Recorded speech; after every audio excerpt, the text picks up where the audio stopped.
Hetuesit arritën të deshifronin këto mesazhe dhe zbuluan një informacion të jashtëzakonshëm që përfshinte lista krimesh të përgatitura, plane të detajuara për operacione të mëtejshme dhe madje foto dhe video të aktiviteteve brutale që klani Çopja kishte realizuar.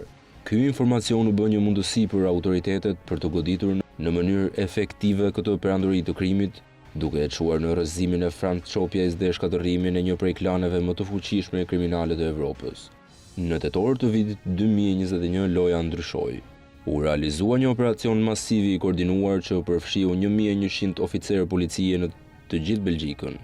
Ky nuk ishte një aksion i zakonshëm, por ishte një sulm në shkallë të gjerë ndaj perandorisë së Franz Çopjes.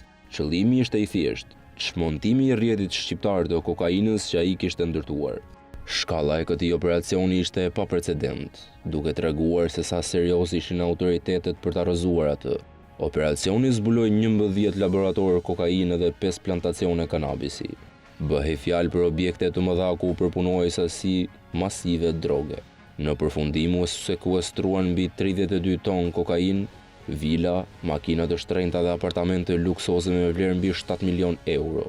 Ky operacion çoi gjithashtu në arrestimin e anëtarëve të shumtë të bandës, ku gjykatat ishin gati të nisnin gjyqin më të madh kriminal të zhvilluar ndonjëherë në Belgjik, me 142 të dyshuar në gjykatën e madhe që njihej si Justitia Building in Ever.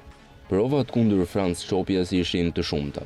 Mesazhet e Sky kishin zbuluar jo vetëm operacionet e tij të drogës, por edhe përfshirjen e tij në goditjet e shumta kriminale.